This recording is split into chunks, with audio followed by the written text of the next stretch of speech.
History usually opens its eyes at the moment writing appears. Clay tablets pressed with symbols, stone etched with names, ink fixed onto fragile surfaces that somehow survive time. This is where most historical narratives choose to begin, as if the human story only became real once it learned how to leave marks behind. Everything before that moment is pushed into a single, vague category and quietly dismissed. Prehistory. A word that does not describe a place or a people, but an absence. A suggestion that before records, there was little worth remembering. This framing feels natural to us because writing feels permanent, and permanence feels like truth. But this assumption hides a deep distortion. Modern humans have existed for roughly 300,000 years. Bodies shaped like ours. Brains structured like ours. The same neurological capacity for language, imagination, emotion, and abstract thought. And yet almost everything we call history occupies less than 5,000 of those years. More than 98% of human existence is treated as background noise, a silent waiting room before the real story supposedly began. Not because nothing happened, but because almost nothing was written down. Writing is not neutral. It is not simply a tool for memory. It is a filter that decides what survives and what disappears. When we allow writing to define history, we quietly agree that anything that left no permanent mark was insignificant. Entire worlds collapse into footnotes not because they lacked meaning, but because they lacked ink. Silence becomes mistaken for emptiness. But silence does not mean absence. For most of our time on this planet, humans lived without cities, without agriculture, without kings, and without written records. They left behind few durable traces. Stone tools.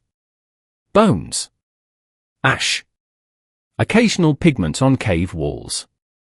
And yet during that immense stretch of time, people were living complete lives.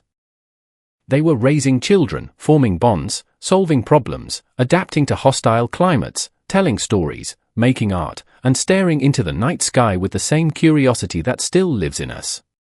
They were not waiting to become human. They already were. The idea that humanity began with civilization is comforting because it gives us a clean origin point. It creates a sense of progress, a straight line from ignorance to knowledge, from chaos to order. But the deeper we look, the more that line dissolves. What replaces it is not confusion, but something far more unsettling. A continuous, unbroken human experience that stretches far beyond what history remembers. The people who lived 200,000 years ago were not primitive versions of us. They were not incomplete. They were not missing something essential. If you could meet one of them face to face, you would not see a creature on the edge of humanity. You would see someone whose expressions you could read, whose fear and curiosity you would recognize instantly. Place them in modern clothing and they could walk through a city unnoticed. Their brains were the same size as yours. Their neural architecture followed the same patterns. Given time and exposure, they could learn language, mathematics, technology, not because they were exceptional, but because they were already human. This realization forces a difficult question. If humans were biologically and cognitively modern so early, why does the deep past appear so quiet? Why does the archaeological record seem thin and sparse for such a long stretch of time? For decades, the simplest answer was that intelligence came later.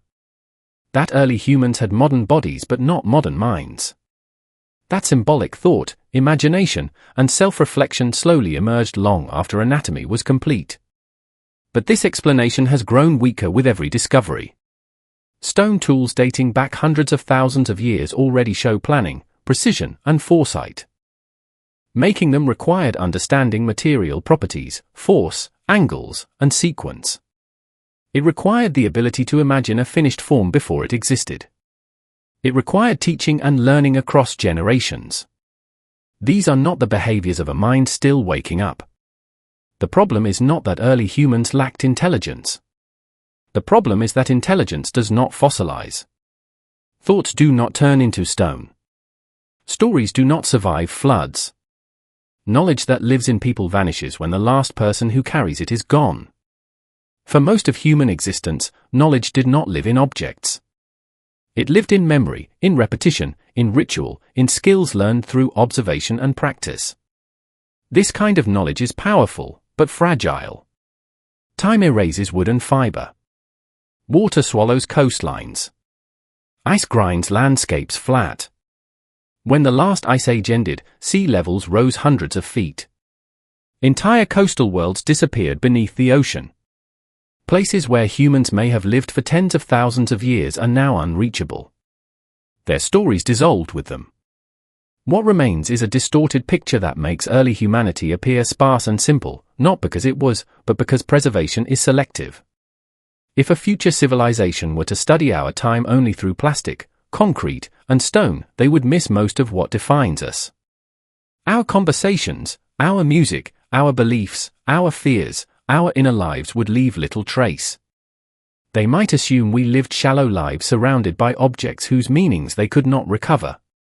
This is the same mistake we risk making about our own past. History remembers monuments because they endure. It remembers cities because they leave ruins. It remembers rulers because they carved their names into stone. But for most of human existence, there was nothing to carve and nowhere permanent to build. People moved with seasons. They adapted continuously. They carried their knowledge within themselves. This way of living does not announce itself loudly to the future. It whispers. And whispers are easy to miss. There is another reason this long human story feels distant. It challenges the narrative of progress we rely on to understand ourselves. If humans were already complex long before civilization, then modern society is not the source of our intelligence or creativity. It is only one expression of it. A recent one. Powerful, but not inevitable. That realization is uncomfortable. It suggests that cities are not the culmination of humanity, but a detour. That writing did not create thought, but captured only a fraction of what already existed. That meaning, belonging, and identity may have thrived in forms we no longer recognize. It also forces us to confront a deeper truth.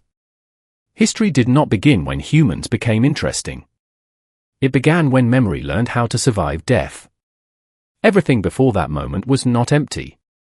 It was simply vulnerable. Before there were archives, there were voices. Before dates, there were seasons. Before names carved in stone, there were people sitting around fires telling stories that mattered enough to remember. Children learned landscapes the way we learn screens. Elders held knowledge that could not be written but had to be lived. This was not a lesser form of intelligence. It was a different one. One tuned to survival, relationship, and continuity rather than permanence. To dismiss it is not just a mistake about the past. It is a misunderstanding of ourselves. Because whatever those early humans were thinking, feeling, and imagining did not vanish. It flowed forward through generations, through adaptation, through survival. It lives in us now. The silence of the deep past is not proof of simplicity.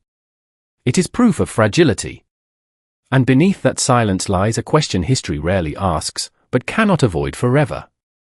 If humans were already fully human long before writing learned how to remember them, what else did they know? What worlds did they build in ways that left no trace, and how much of ourselves comes from a past we no longer know how to see? If the deep past only feels empty because time erased its evidence, then the next question becomes unavoidable. What parts of early human life were so rich, so complex, and so fragile that they vanished entirely, leaving us to mistake their absence for ignorance? Our understanding of the past is shaped not by what mattered most, but by what survived longest. Time is not a fair archivist. It does not preserve intelligence, emotion, or meaning. It preserves durability. Stone remains while wood rots. Bone survives while skin disappears. Fired clay endures while voice, movement, and memory dissolve. When we look backward across deep time, we are not seeing a complete record of human life. We are seeing only the hardest fragments of a much softer world. And from those fragments, we try to reconstruct entire civilizations of thought, belief, and experience. The result is inevitably distorted. For most of human existence, intelligence expressed itself through materials that were never meant to last. Shelters built from branches, grasses, hides, and bone protected families through seasons of cold and heat and then vanished without a trace. Tools crafted from wood, plant fibers, sinew, and leather solved complex problems and left nothing behind once they decayed. Clothing, one of the most sophisticated technologies humans ever developed, rarely fossilizes at all. Yet without it, survival in many environments would have been impossible. These technologies were not simple. They were refined through generations of experimentation, failure, and improvement. But because they were made from living materials, time erased them almost completely. Knowledge itself rarely existed as objects. It lived in bodies and practices. It existed in how people moved through landscapes, how they recognized subtle changes in weather, how they tracked animals over long distances, and how they understood the relationships within their group. This kind of intelligence is deeply complex, but almost entirely invisible to archaeology. You cannot excavate a migration route remembered through story. You cannot carbon date a conflict resolved through ritual rather than violence. You cannot measure the depth of understanding required to survive drought, flood, or famine using nothing but memory and cooperation. Environment played a crucial role in what survived and what vanished. Early humans spent much of their time in forests, grasslands, river valleys, and coastal regions. These environments were rich in resources, movement, and life, but they were also relentless in erasing evidence. Organic materials decompose quickly. Floods scatter campsites. Shifting sands bury occupations. Over thousands of years, these processes remove nearly everything that once defined daily life. What remains are gaps that we mistake for absence rather than loss. At the end of the last ice age, this erasure intensified dramatically. As global temperatures rose, ice sheets melted, and sea levels climbed hundreds of feet. Vast coastal plains that had supported human life for tens of thousands of years were slowly submerged. These were not marginal places. They were among the richest environments on Earth, offering predictable food sources, abundant marine life, and easy travel routes. Entire human worlds disappeared beneath the ocean, taking with them settlements, tools, burial sites, and traditions that may have endured longer than recorded history itself. What we now call prehistory is missing a substantial portion of its geography. We are trying to understand a story whose pages were torn out long before we arrived. Because of this loss, the archaeological record favors certain kinds of societies over others. Groups that built with stone appear more prominent than those who built with wood. Inland sites survive better than coastal ones. Sedentary communities leave clearer traces than mobile ones. Over time, this creates the illusion that complexity emerged only when humans settled down and built permanent structures. But permanence is not intelligence. It is just permanence. A culture that moves with the seasons and carries its knowledge internally may leave almost nothing behind while still maintaining an extraordinarily detailed understanding of the world. To grasp the scale of this distortion, imagine the future studying our own time after electricity fails and digital storage vanishes. They would find concrete, metal, and plastic. They would see roads, foundations, and fragments of machines. But they would miss most of what defines modern life. Conversations would be gone. Music would be silent. Beliefs, fears, humor, love, and inner experience would leave almost no trace. Judged only by what endured, our lives would appear shallow and incomplete. This is precisely the mistake we risk making about our ancestors. Early humans almost certainly experimented constantly. With materials. With tools. With social arrangements. With ways of interpreting the world. Some innovation spread. Others remained local. Many likely appeared and disappeared multiple times across different regions. Progress did not move forward in a straight line. It branched, stalled, reversed, and sometimes ended entirely. The archaeological record compresses these patterns into a simplified narrative that hides long periods of creativity behind apparent silence. Silence in the record does not mean silence in life. Much of early human intelligence was embedded in practice rather than objects. How to locate water during a drought. How to read the behavior of animals before a storm. How to resolve conflict within a small group so cooperation could continue. These forms of knowledge are sophisticated, adaptive, and essential. They are also almost completely invisible to us now. They depended on continuity. When that continuity broke, the knowledge vanished entirely, leaving no artifact behind. In a world without writing, forgetting was not abstract. It was dangerous. To forget a route, a signal, or a rule could mean death. Because of this, early societies developed powerful systems of memory. Knowledge was encoded in stories, rituals, rhythms, and repeated actions. Meaning was not decoration. It was a tool. Information wrapped in significance was easier to remember and harder to lose. A story could preserve geography. A ritual could encode social rules. A rhythm could carry timing across generations. These systems were complex and effective, but they leave few marks for us to find. We can analyze a stone tool and measure its edge, but we cannot recover the stories that explained why it was shaped that way.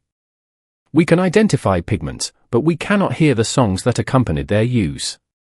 What remains are fragments detached from the living contexts that once gave them purpose. This is why the deep past feels deceptively quiet. Not because humans lacked imagination or intelligence, but because most of what they created was fragile by design. Their worlds were meant to be lived in, not preserved. They relied on memory rather than monuments and on relationships rather than records. The deep past is not empty. It is simply difficult to hear. And yet, within this quiet, something begins to emerge. Faint but unmistakable signs that humans were reaching beyond survival. A color chosen for reasons that had nothing to do with function. A pattern repeated without practical need. An object carried not because it was useful, but because it meant something. These choices mark a turning point. They reveal minds that were not only responding to the world, but interpreting it. Minds that understood that reality could hold layers of meaning beyond immediate necessity. These were the first symbols. And symbols change everything. If early humans were already creating meaning in ways that time could barely preserve, then the next question becomes inevitable. What happened when those symbols began to shape identity, belief, and the way humans understood life and death itself? Once symbols entered human life, the world was no longer experienced only as a set of physical conditions to navigate. It became a landscape layered with meaning. Objects were no longer just objects. Places were no longer just locations. Actions were no longer just reactions. A symbol is an agreement between minds, a shared understanding that something visible can point toward something invisible. A mark, a color, a shape can carry memory, identity, and belief far beyond its physical form. The appearance of symbolic behavior signals a profound shift, not in intelligence itself, but in how intelligence was expressed and shared. Some of the earliest and most widespread signs of this shift appear in the use of pigments. Ochre, in shades of red, yellow, and brown, was deliberately collected, ground, and sometimes heated by early humans tens of thousands of years before agriculture or writing. These pigments are often found far from their natural sources, which means they were carried intentionally across long distances. Ochre could be used for practical purposes, but its repeated preparation and careful application suggest something more. It stains skin, hides, and surfaces in ways that are immediately visible. It transforms appearance. To choose color is to care about how something looks, not just what it does. It is an aesthetic decision, and aesthetic decisions imply awareness, intention, and shared values. Shell beads provide another quiet but powerful clue. In several ancient sites, shells from coastal environments have been discovered deep inland, pierced with care so they could be strung or worn. These objects offered no clear survival advantage. They required time to collect, modify, and transport. Their value did not lie in function, but in meaning. To wear such an object was to signal belonging, status, memory, or connection. It was a way of saying something without speaking. These were not isolated acts of decoration. They were part of an emerging symbolic vocabulary that allowed humans to communicate ideas beyond immediate presence. What makes these early symbols remarkable is not their complexity, but their intention. Symbols only work if others recognize them and if they retain meaning over time. This requires memory, tradition, and trust. It requires a sense of continuity that extends beyond the present moment. Through symbols, meaning became portable. It could move across space and persist across generations without being explained each time. An object itself could carry memory. In this way, symbolic thinking laid the groundwork for culture long before language was written or stories were fixed in text. Symbolic behavior also reveals something deeper about how early humans understood themselves. To create symbols is to recognize that reality has layers. That what is seen is not all that exists. That ideas can live independently of objects and yet be anchored to them. This capacity to hold multiple levels of meaning simultaneously is one of the defining features of the human mind. It allows us to imagine futures that do not yet exist and to remember pasts that no longer do. It allows us to belong to groups that extend beyond immediate contact. Symbols made identity visible. They allowed individuals to see themselves not just as isolated beings, but as members of enduring communities. Because many early symbols relied on organic materials, most have not survived. We are left with fragments, traces of pigment, a few beads, engraved lines whose purpose we can only guess. But even these fragments are enough to show that symbolic thought was not a sudden invention. It did not appear overnight. It emerged gradually, unevenly, and far earlier than once believed. The human mind was already fluent in meaning long before history learned how to record it. These symbolic practices were woven into daily life rather than separated from it. They likely marked life stages, alliances, seasonal changes, or relationships with forces beyond the visible world. We cannot recover their full meanings, but we can recognize the kind of mind that created them. It is the same kind of mind that assigns meaning today. The same impulse to let objects carry ideas and to let shared understanding guide behavior. Before humans told stories that could be written, they told stories through things. Through colors, shapes, rhythms, and repeated gestures.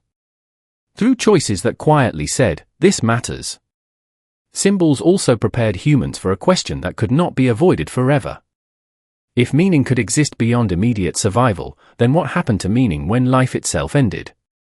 At some point, death stopped being only an event and became a question. Animals respond to death, but they do not linger over it. Humans did something different. They paused. They remembered.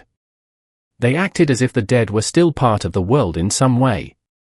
This shift is one of the most profound moments in human history, and it appears long before writing, agriculture, or civilization. The earliest signs of this change are subtle but unmistakable.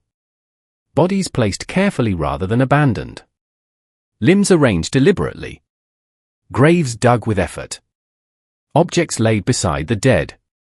These actions required time, energy, and cooperation. They offered no immediate survival benefit. They existed for reasons that went beyond practicality. To bury the dead is to acknowledge that someone mattered after they were gone. It is to treat a life as something that extends beyond its physical end. Some of the oldest known burials date back more than 100,000 years and appear in multiple regions. This suggests that care for the dead was not an isolated tradition, but a pattern that emerged wherever humans lived long enough to form deep bonds. In some cases, bodies were sprinkled with pigment. In others, they were positioned in ways that suggest comfort or intention rather than disposal. These were not accidents. They were choices. Choices reveal values. Burial implies memory. It implies a sense of before and after. It suggests that the dead remained part of the community through remembrance. This is not simply emotion. It is a conceptual leap. To care for the dead is to recognize time as something that extends beyond the present moment. With that recognition comes the earliest form of philosophy, not as written questions or formal arguments, but as lived inquiry. What happens when life ends? Where does a person go? What remains? These questions do not need answers to shape behavior. The act of asking them is enough. In small groups where survival depended on cooperation, loss was deeply felt. The dead were not strangers.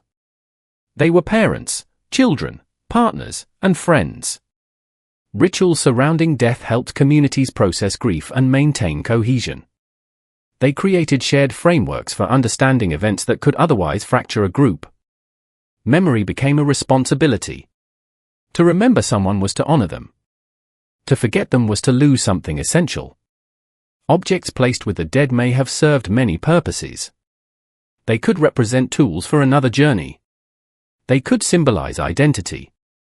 They could simply express care. Whatever their meanings, they show that early humans were capable of imagining realities beyond the immediate physical world. This capacity to imagine the unseen is central to humanity. It allows planning, creativity, and moral reflection. Death forces that capacity into focus. Once humans began to think about death, they also began to think about life differently. Life became finite rather than endless. Actions gained weight. Behavior mattered not only in the present, but in memory. Reputation emerged. Early ethics were not written rules enforced by authority. They were expectations embedded in relationships. They lived in the knowledge that actions would be remembered and that memory carried meaning. Through burial, ritual, and remembrance, culture began to stretch across generations. Knowledge was passed on not only for survival, but to honor those who came before. Stories, skills, and beliefs became bridges between the living and the dead. By the time humans began to bury their dead, they had crossed an invisible threshold. They were no longer only responding to the world. They were interpreting it. If symbols and rituals reshaped how humans understood meaning, memory, and death, then what happens when different kinds of humans share the same world, each carrying their own ways of thinking, surviving, and belonging? For most of our existence, modern humans did not walk the earth alone. The deep past was not a stage cleared for a single species to rise and dominate. It was a shared world, occupied by multiple kinds of humans, each adapted to different environments, each carrying their own histories, bodies, and ways of thinking. Neanderthals lived across Europe and Western Asia for hundreds of thousands of years. Denisovans ranged through vast regions of Asia, leaving traces of their presence in the DNA of living populations today. Other human groups, such as Homo floresiensis and Homo naledi, occupied unique ecological niches, surviving in environments that demanded very different solutions. This was not a simple evolutionary ladder. It was a mosaic. For a long time, these other humans were described as failures. Dead ends on an inevitable path toward us. That framing now looks increasingly inadequate. Archaeological and genetic evidence suggests that these populations were not simply replaced through competition or violence. They interacted. They overlapped. They exchanged knowledge. They formed relationships. Modern humans outside Africa carry Neanderthal DNA. Some populations carry Denisovan ancestry. These genetic traces are not insignificant curiosities. They affect immune systems, metabolism, and adaptation to altitude. They are biological reminders that survival was not a solo achievement. It was shared. This sharing implies recognition. It implies communication. It implies that when different kinds of humans met, they did not see only strangers or threats. They saw beings close enough to themselves to allow trust, proximity, and intimacy. Whatever differences existed in appearance or behavior, they were not enough to prevent connection. This challenges another deeply rooted assumption about human progress. The idea that advancement requires dominance or isolation. In reality, adaptability often emerges from exchange. From learning what works from others. From integrating new strategies while letting go of old ones when conditions change. Neanderthals, for example, were not crude or unintelligent. They were highly adapted to cold environments. Their bodies were robust, conserving heat efficiently. Their tools were effective and carefully made. They survived extreme conditions for tens of thousands of years. They hunted large animals, controlled fire, cared for injured group members, and buried their dead. Their disappearance does not mean they were less intelligent. It means they were vulnerable to rapid environmental change and shrinking populations. In evolutionary terms, success is not about being better in every way. It is about surviving specific conditions. Modern humans appear to have relied more heavily on extended social networks. Information moved between groups over greater distances. Alliances formed beyond immediate kin. When one region failed, others could provide support. This kind of resilience does not come from strength alone. It comes from connection, from flexibility, from the ability to absorb ideas and practices from others and adapt them to new circumstances. In a world shaped by constant uncertainty, connection mattered more than perfection. The coexistence of multiple human species also complicates the story of culture. Ideas did not develop in isolation. Techniques, beliefs, and practices may have crossed boundaries we can no longer see. Some traditions we attribute exclusively to modern humans may have originated elsewhere and been adopted. Others may have been lost entirely when the groups who carried them vanished. This means that the deep past is not just forgotten. It is fragmented. What survived is not necessarily what was best, most meaningful, or most advanced. It is what passed through a narrow filter of time, climate, and chance. Entire ways of being human disappeared along with the people who lived them. Their languages, rituals, and worldviews did not fossilize. Yet they are not entirely gone. They persist in us in small ways. In our biology. In our instincts. In behavioral patterns shaped by environments long vanished. The human story is not a straight line. It is a braided river with many channels flowing simultaneously, some drying up while others continue. To understand ourselves, we must accept that we are not the beginning of humanity. We are what remains. If humanity once existed in many forms at the same time, then the next question becomes unavoidable. What was daily life actually like for those humans we so often label as primitive? When we imagine early human life, we often picture endless struggle. Hunger without relief. Constant danger. A fragile existence balanced on the edge of extinction. This image is deeply ingrained, and deeply misleading. For most of human history, people lived as hunter-gatherers not because they failed to invent something better, but because this way of life worked. It was flexible. It was resilient. It was finely tuned to the rhythms of the natural world. Far from being a brief transitional phase, it was the dominant human experience for hundreds of thousands of years. Evidence from archaeology and anthropology suggests that many hunter-gatherer societies met their basic needs with surprisingly little labor. Food was obtained through a combination of hunting, fishing, and gathering that spread risk across multiple sources. When one resource failed, others compensated. Diets were often diverse and seasonally adjusted. In many cases, people worked fewer hours per day to secure food than early agricultural societies did. This does not mean life was easy.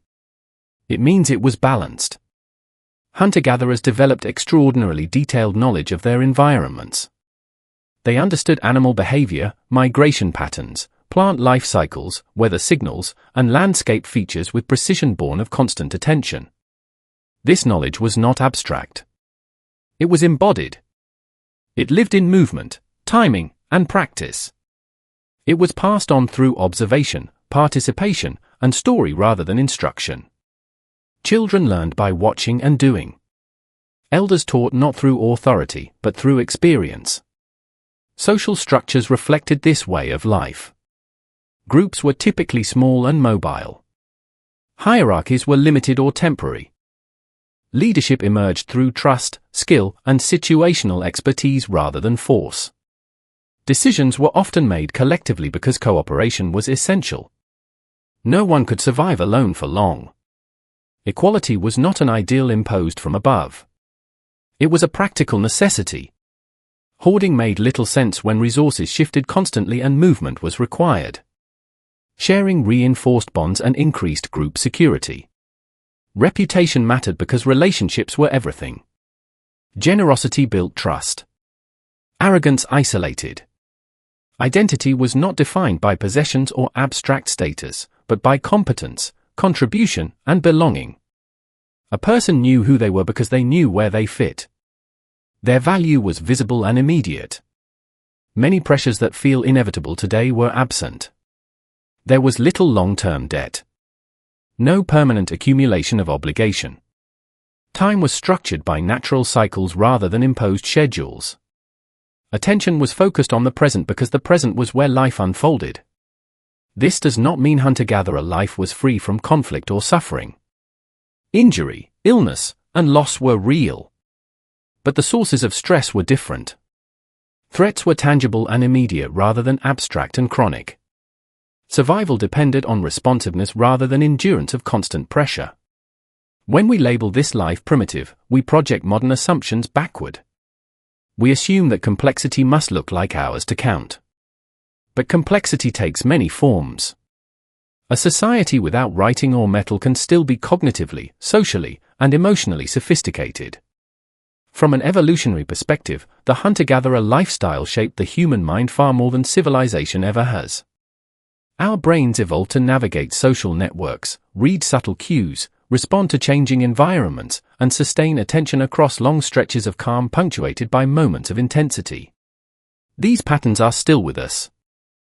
Much modern anxiety may arise from the mismatch between this ancient wiring and contemporary life. We live in systems too large to perceive directly, governed by abstractions our minds were never designed to track continuously. If early humans were not merely surviving but living psychologically complete lives, then we must ask, where did their creativity find expression in a world without cities or monuments? Long before humans built structures meant to endure, they created images meant to be seen briefly, sometimes by only a few. Deep inside caves, far from daylight, figures appeared on stone walls. Animals in motion. Hands pressed against rock. Lines and curves layered carefully over time. These were not casual marks. They required planning, preparation, and intention. They required light carried into darkness and time taken away from immediate survival. They were created because someone felt compelled to make them. Some of the oldest known cave paintings date back more than 40,000 years, and new discoveries continue to push that timeline deeper. In places like Chauvet and Lascaux, animals are rendered with an understanding of anatomy, movement, and depth that feels unmistakably deliberate. Natural contours of rock are incorporated into composition. Limbs overlap to suggest motion. These artists were not experimenting blindly. They knew what they were doing. What is striking is not only the age of these works, but their confidence. This does not look like the beginning of art. It looks like the continuation of a long tradition. This suggests that much earlier artistic expression existed in materials that did not survive. Wood, bark, skin, sand, and body paint would have carried images long before stone walls did. Art does not emerge suddenly. It accumulates. The cave paintings we see are likely only the visible tip of a much older creative world. One of the most powerful gestures found in these caves is also one of the simplest. The hand stencil. A human hand placed against rock, pigment blown around it, leaving a negative impression. Across continents and tens of thousands of years, this same act appears again and again. Different hands. Different pigments. The same impulse. Someone was here. These artworks were not decoration for living spaces. Many were created in difficult-to-reach locations, requiring navigation through darkness, narrow passages, and uneven ground. This suggests ritual rather than convenience. The act of creation mattered as much as the finished image. Meaning was embedded in process. Art became a way of engaging with forces beyond daily life. An animal painted on stone may have represented a hunt, a spirit, a story, or a relationship with the unseen world. The exact meanings may be lost, but the capacity to assign them is unmistakable. Art also implies audience. Even if only a small group ever saw these images, they were made to be perceived. They were meant to communicate. This requires shared understanding. The artist trusted that others would recognize what the image referred to, even if its meaning was never spoken aloud. This is not the behavior of a mind focused only on survival. It is the behavior of a mind capable of abstraction, metaphor, and layered meaning. In societies without writing, images could hold stories. A painted wall could act as memory, anchoring identity to place. Even when groups moved, they could return to these sites and reconnect with shared meaning. Art allowed thought to persist beyond individual lives. It allowed meaning to outlast presence. When we look at these ancient images, we are not witnessing the birth of creativity. We are encountering a moment when creativity became visible to us. The impulse itself is far older. The same impulse lives in us now. The desire to express, to symbolize, and to leave a trace of presence has never left the human mind. It existed long before history learned how to record it. And as humans continued to refine this capacity, they were forced to test it against the most extreme conditions the planet could offer. Climate shifted. Ice advanced. Survival demanded ingenuity on an unprecedented scale. If early humans could create meaning in darkness and beauty in uncertainty, then how did they manage to survive, adapt, and even thrive when the world itself turned hostile during the Ice Age? The presence of multiple human species in the same world also reshapes how we think about intelligence itself. Intelligence was not a single fixed template that one group possessed and others lacked.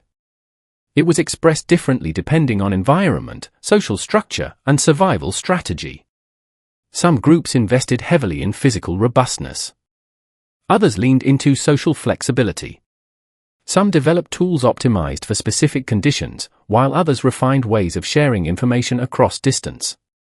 These differences were not failures. They were adaptations. In many cases, they worked remarkably well for tens of thousands of years. Survival over such timescales is not accidental. It is evidence of competence. Living alongside other kinds of humans would have shaped perception and identity in subtle ways.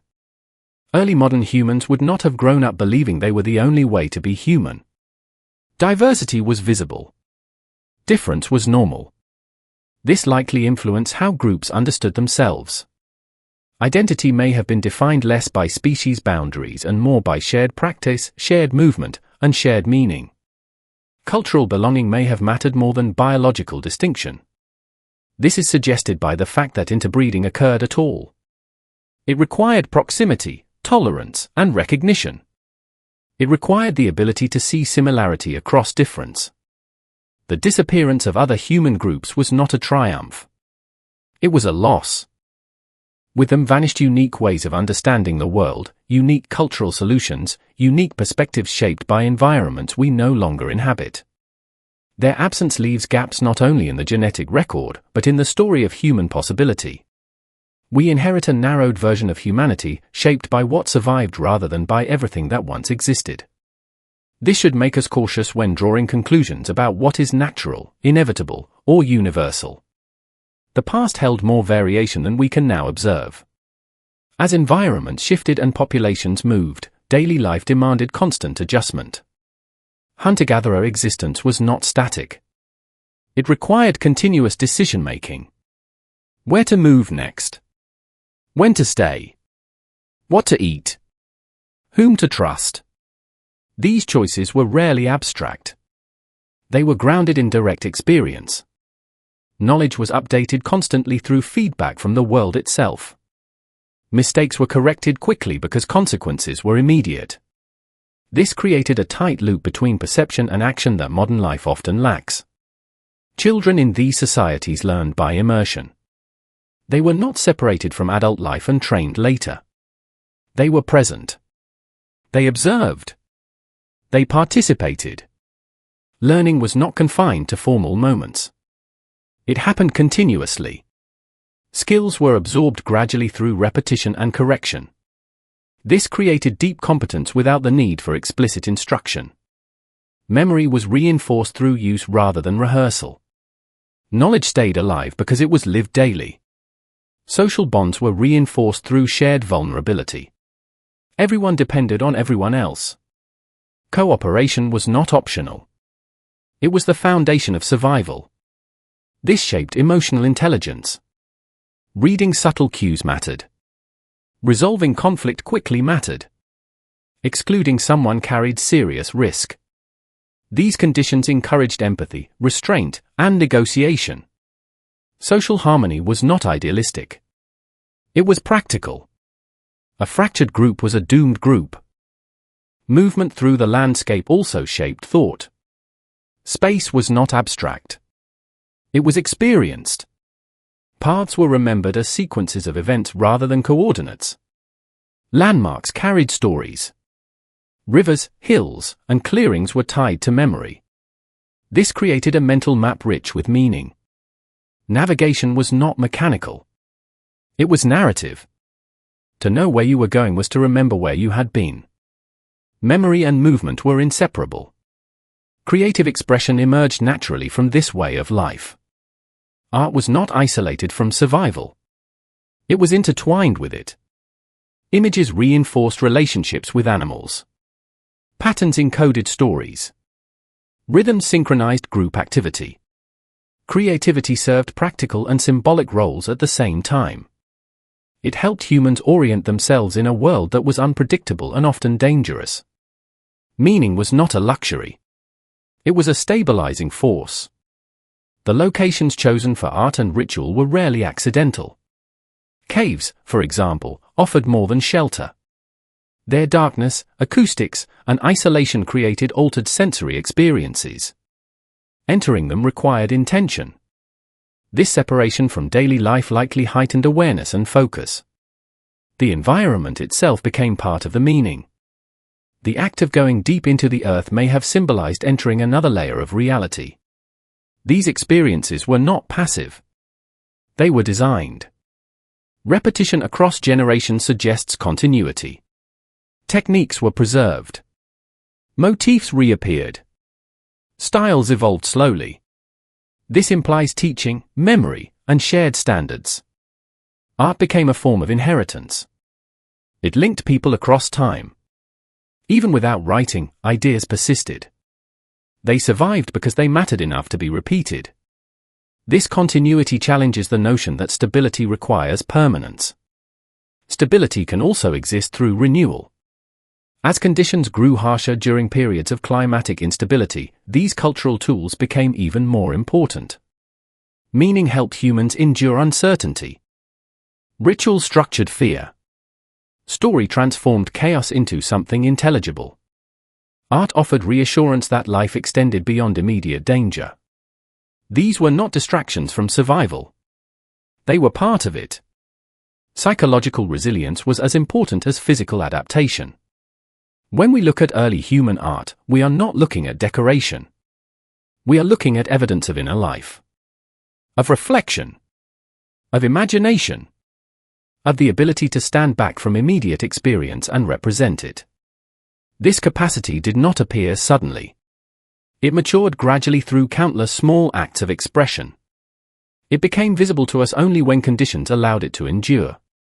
If early humans could sustain meaning, creativity, and cooperation across deep time and harsh environments, then the next question is unavoidable. How did they manage to survive the most extreme climatic challenge our species ever faced, and what did that pressure reveal about the true depth of human intelligence? As the climate of the planet shifted, the world early humans knew began to transform in ways that tested every skill they possessed. The Ice Age was not a single frozen moment, but a long and unstable process that unfolded over tens of thousands of years. Glacier advanced and retreated. Forests turned into grasslands. Grasslands became tundra. Rivers changed course. Coastlines disappeared. Animals migrated, adapted, or vanished entirely. For early humans, this was not an abstract environmental trend. It was a lived reality that reshaped daily life again and again. Survival no longer depended only on understanding one environment, but on the ability to respond continuously to change. Cold environments demanded innovation at a level never required before. Human bodies alone were not enough. Clothing became essential, not as simple coverings, but as carefully designed systems for retaining heat while allowing movement. This required deep understanding of materials. Different animal hides behaved differently in cold and moisture. Some insulated better. Others resisted wind. Stitching techniques mattered. Layering mattered. Fit mattered. Clothing was not decoration. It was life support. Entire technological traditions existed around garments, yet almost none of this survives archaeologically. And still, without these invisible technologies, human expansion into cold regions would have been impossible. Shelter also evolved in response to extreme conditions. In some regions, humans constructed complex dwellings using wood, hides, and bone. Mammoth bone structures found in parts of Eurasia reveal careful planning rather than desperation. Bones were arranged deliberately to create stable frameworks. These structures were often reused and maintained, suggesting seasonal return rather than temporary refuge. This implies long-term planning, environmental prediction, and shared construction knowledge. Building such shelters required coordination, role distribution, and collective effort. It required trust. Fire became central in ways difficult to overstate. Managing fire in harsh climates is not trivial. It demands constant attention, fuel management, and skill. Different fuels produce different heat, smoke, and duration. Fire provided warmth, light, protection, and the ability to cook food more efficiently, increasing caloric intake at a time when energy was critical. It also created social space. People gathered around fire. Stories were told. Knowledge was shared. Fire was both a tool and a center of culture. Hunting during the Ice Age reached levels of coordination that reveal extraordinary social intelligence. Large animals such as mammoths, bison, and reindeer were powerful, dangerous, and mobile. Taking them down required planning that extended beyond the moment. Groups had to anticipate movement, terrain, weather, and timing. Roles were assigned. Tools were prepared. Strategies were communicated and remembered. Success depended on cooperation. Failure could be fatal. These hunts were not acts of brute force. They were expressions of collective reasoning. Food preservation became increasingly important as seasons grew more extreme. Meat had to be dried, smoked, or frozen intentionally. Storage required foresight. The ability to delay consumption reflects self-control and planning for future scarcity. This challenges the assumption that early humans lived only in the present. Ice Age survival demanded attention to what had not yet happened. Time became something to manage rather than simply experience. Mobility was another critical adaptation. As animals migrated and environments shifted, humans followed. Navigation occurred without maps, compasses, or written records. Routes were remembered through story, repetition, and shared experience. Rivers, mountain passes, and campsites became anchors in collective memory. Knowledge of the land was cumulative, passed down through generations. Losing that knowledge could mean death. Remembering it ensured survival. Despite these pressures, humans did more than endure. They expanded. They entered regions previously uninhabitable. They learned to live in frozen plains, high altitudes, and marginal environments. Each new region demanded new solutions. Tools changed. Clothing adapted. Social organization adjusted. These changes were not imposed from above. They emerged through experimentation, failure, and shared learning. Intelligence was not centralized. It was distributed across communities. This distribution of intelligence is one of the most overlooked aspects of early humanity. No single individual needed to know everything. Knowledge belonged to the group. Elders held memory. Skilled hunters held strategy. Toolmakers held technique. Healers held plant knowledge. Children absorbed all of it gradually. When one person failed, others compensated. When one generation struggled, the next inherited refined solutions. This is not simple intelligence. It is systems-level intelligence. The Ice Age also reinforced the importance of social bonds. Isolation increased vulnerability. Groups that fractured struggled to survive. Cooperation became non-negotiable. This encouraged emotional regulation, empathy, and conflict resolution. The ability to maintain group cohesion under stress was as important as physical strength. Humans who survived the Ice Age were not necessarily stronger. They were better at staying together. As ice retreated and advanced, humans learned to read subtle signals. Changes in animal behavior. Shifts in vegetation. Variations in snowfall and wind. These signals informed movement and preparation. The world was read like a living text. This attentiveness shaped cognition. Minds were trained to notice patterns, anticipate change, and respond quickly. These traits remain deeply embedded in the human brain. When conditions improved, humans were ready. They had survived extremes. They had learned flexibility. They had built networks of knowledge and cooperation capable of supporting movement across vast distances. This readiness set the stage for one of the greatest journeys any species has ever undertaken. Humans did not wait for stability to move outward. They moved because they were capable of adapting wherever they arrived. The great migrations that followed were not acts of desperation. They were expressions of confidence. Humans followed coastlines, crossed mountain ranges, and eventually reached land separated by open water. These movements occurred over generations, not in single waves. Each step required assessment, planning, and trust in inherited knowledge. People carried with them not only tools and skills, but stories, symbols, and ways of understanding the world. Reaching distant continents required early seafaring. Crossing open water demands more than courage. It requires construction of watercraft, understanding of currents and tides, and navigation without sight of land. These journeys reveal foresight and cooperation at a scale often underestimated. They show that humans were capable of envisioning destinations they could not yet see. As humans spread across the planet, they encountered new plants, animals, and climates.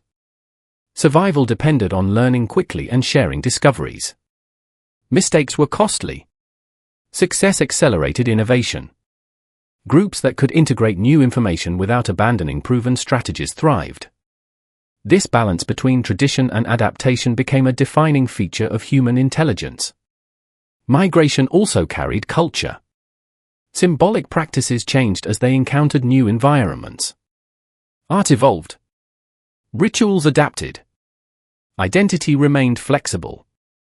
Being human did not converge into a single form. It diversified. Belonging became tied not only to place, but to movement.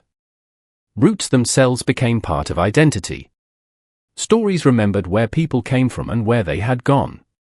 By the time humans occupied much of the globe, they had demonstrated something extraordinary. They were not bound to any single environment.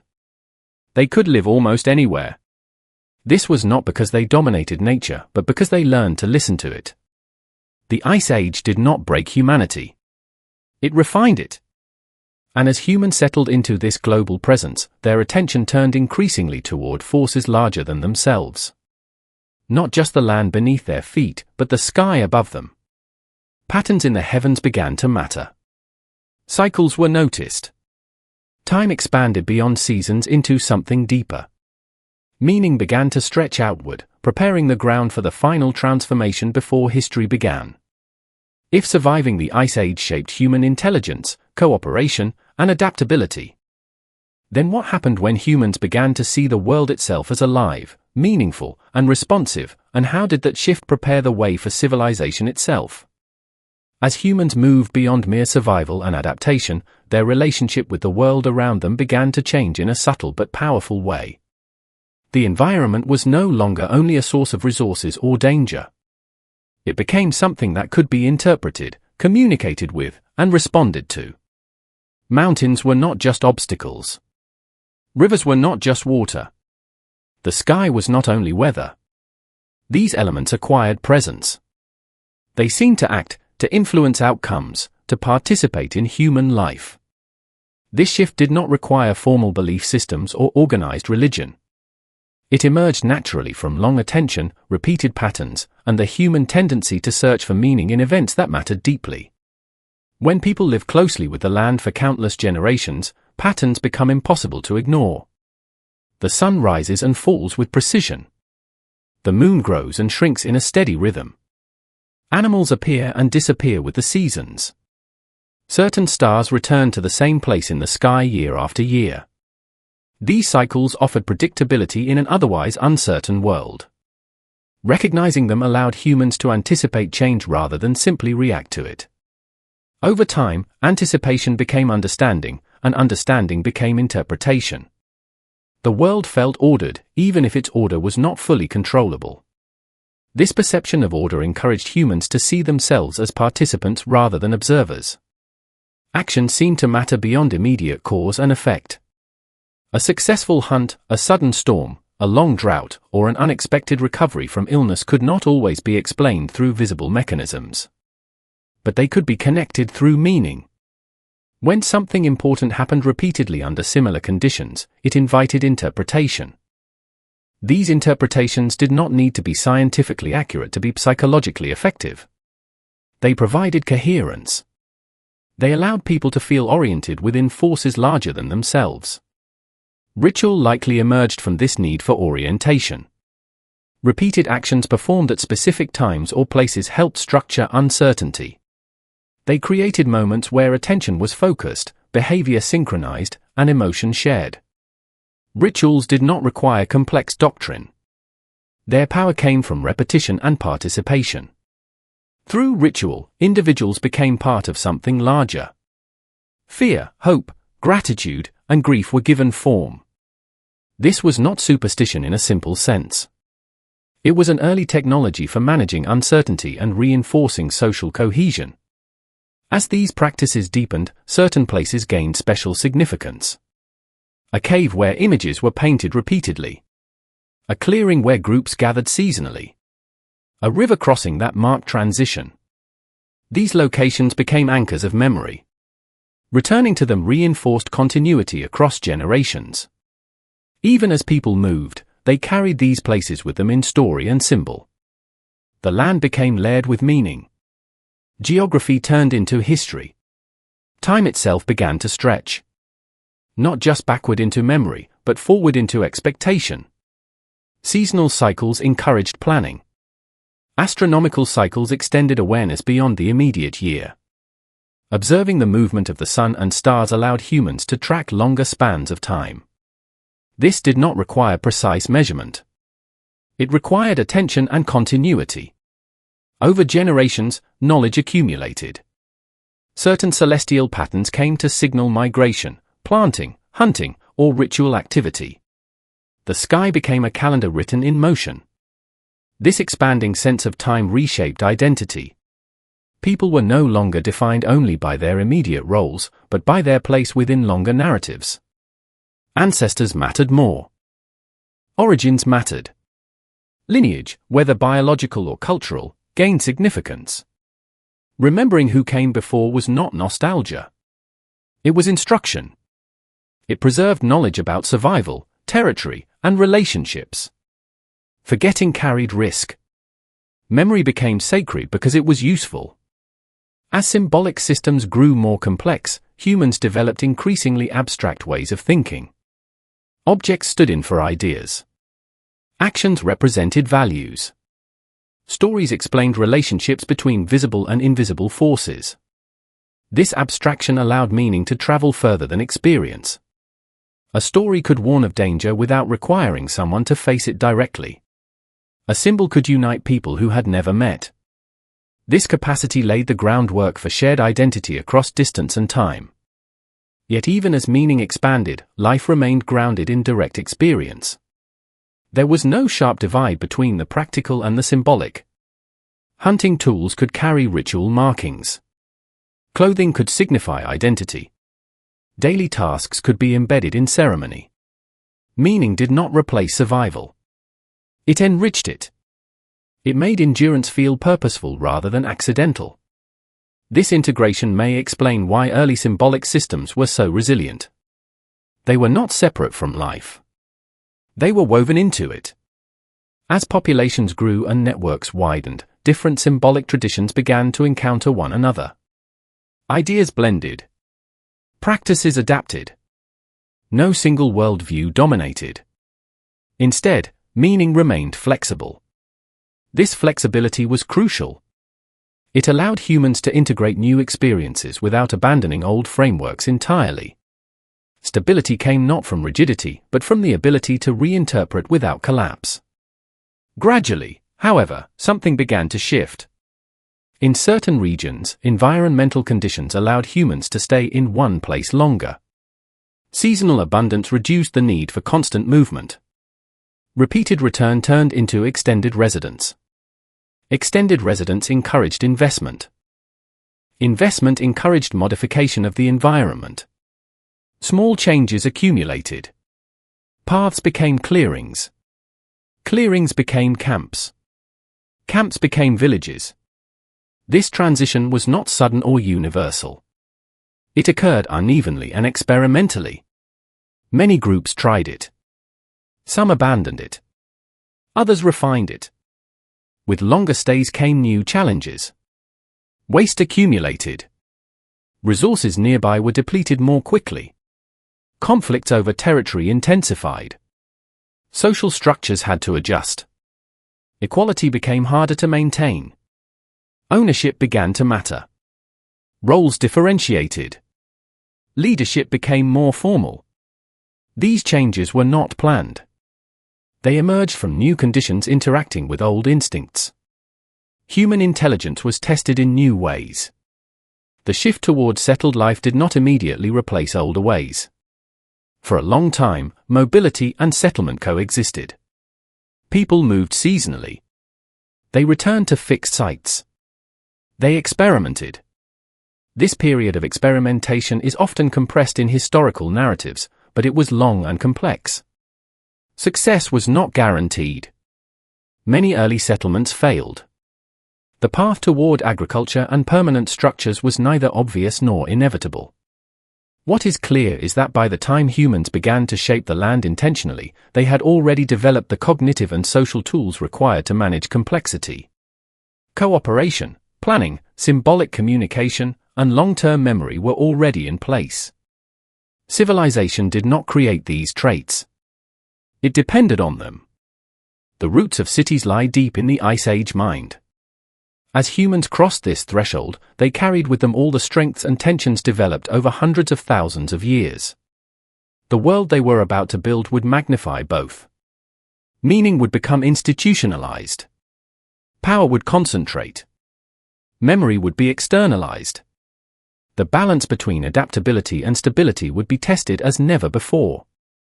If symbolic thought, ritual, and long-term memory prepared humans for settled life, then what happens when those same tools begin to reshape power, ownership, and identity, and how did that transformation lead to the first true civilizations? When everything had reached its limit, when every decision stood carrying its own weight and every character was crushed beneath the burden of their own thoughts, the story took a new direction, but not the kind born from a sudden twist. It was the direction of a truth that had been growing silently for a long time. A truth that stayed hidden from every gaze, that remained buried between unspoken words, and that made its presence felt behind every forced smile. At this point, the story no longer belonged to a single individual. It had become the story of everyone who had ever been part of this journey, those who walked this path with hope, with fear, or with unavoidable necessity. Now, the decision was not merely about moving forward, but about understanding what had truly been left behind. Time itself seemed to slow down here, as if it wanted to witness how humans confront the complications they create with their own hands. Every moment stood heavy with memories, some that brought comfort, and others that screamed even in the silence of night. At this stage, it became clear that the line between victory and defeat is never as sharp as we are taught in childhood. Sometimes victory is nothing more than stopping the lies we tell ourselves, and sometimes defeat is simply the refusal to accept the truth. The greatest turn in this story was that no one needed to be a hero anymore.